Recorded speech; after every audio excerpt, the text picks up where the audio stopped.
semua kekuatan yang ada di Sulawesi Selatan ini untuk memastikan bahwa PON di Aceh Sumut itu bulu tangkis Sulsel harus mendapatkan medali.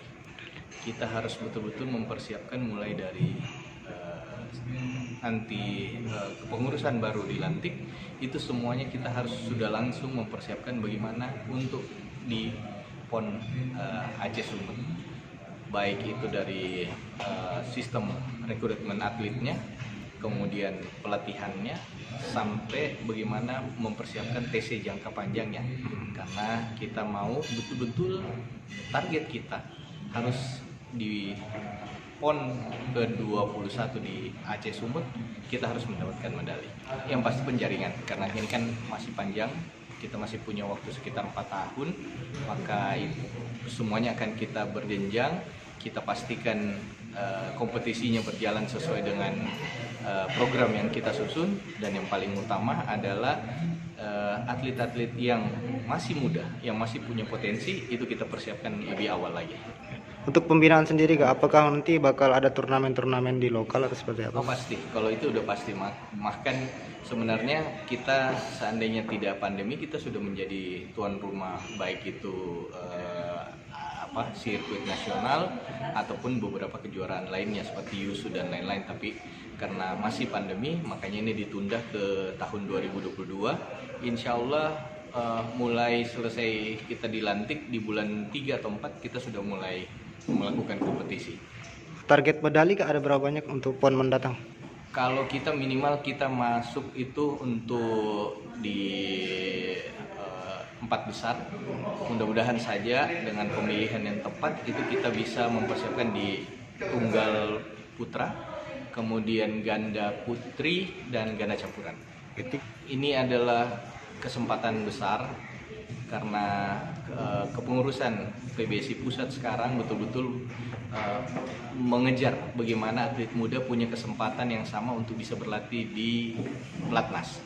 Bagaimana atlet-atlet muda ini bisa mendapatkan kesempatan yang sama untuk berlatih bersama para senior-seniornya. Nah, ini kesempatan dan kita mau atlet Sulawesi Selatan memanfaatkan kesempatan ini.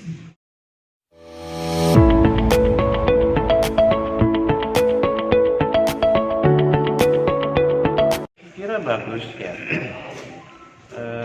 Selama satu periode ini pembinaannya sudah cukup bagus ya. Kalau kemarin di PON di Papua, PON 2020 yang diselenggarakan di 2021 itu buktinya pemain-pemain dari Sulawesi Selatan sangat kompetitif dan bisa bersaing dengan atlet-atlet dari provinsi, terutama provinsi yang ada di Jawa ya. Walaupun pada akhirnya kalah, tetapi angkanya ya tipis-tipis. Nah, menandakan bahwa sebenarnya bagaimana meningkatkan, menggenjot lagi latihannya, apa segala macam. Nah, ini ada kesempatan nih, kelahiran tahun 2004 nanti akan diikut sertakan di dalam seleksi nasional tanggal 5 sampai dengan 8 Januari.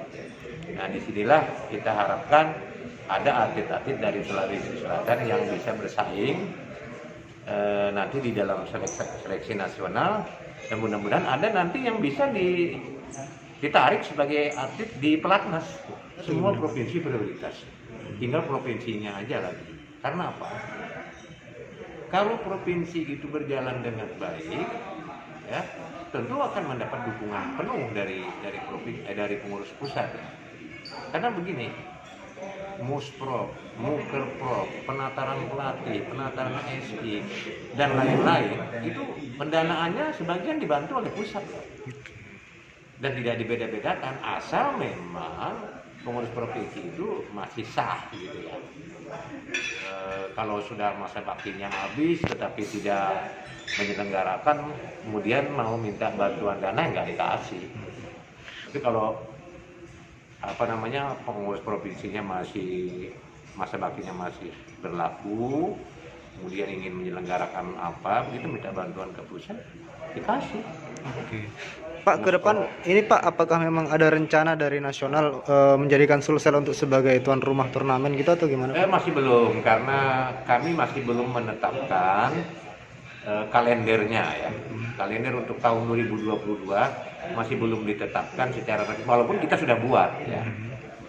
Ada Sirnas A, ada Sirnas B, kemudian ada Kejurnas, ada swasta nasional. Tetapi secara formalnya masih belum diketok dan belum dipublish, ya, belum dikeluarkan kepada masyarakat maupun terutama kepada pengurus provinsi. Siapa saja boleh meminta. Boleh meminta, tapi apakah dikabulkan atau tidak itu persoalan lain lagi. Karena kalau untuk menjadi tuan rumah, pertama harus dilihat dulu fasilitasnya ada enggak, Iya. kan? Gedungnya memenuhi syarat enggak, gitu. Karena kita ada aturan di dalam peraturan organisasi itu ada beberapa persyaratan yang harus dipenuhi kalau mau menjadi tuan rumah kejuaraan yang berskala nasional gitu. Misalnya gedungnya ada berapa lapangan, kemudian tempat menonton kalau boleh ada penonton ya, kemudian ketinggiannya berapa, karena kita aturannya adalah sesuai dengan ketentuan internasional BWF itu 9 meter minimal. Jadi kalau kurang dari 9 meter enggak bisa, karena nanti kan pemain tunggal rata-rata dia servisnya kan ke atas tuh. Ya benar-benar. Ya kalau pendek begini kan nggak bisa servis ke atas kan. Nah, jadi ada beberapa persyaratan. Ya macam-macam lah. Nanti ada dilihat di dalam peraturan yang mengatur tentang turnamen itu ada persyaratan.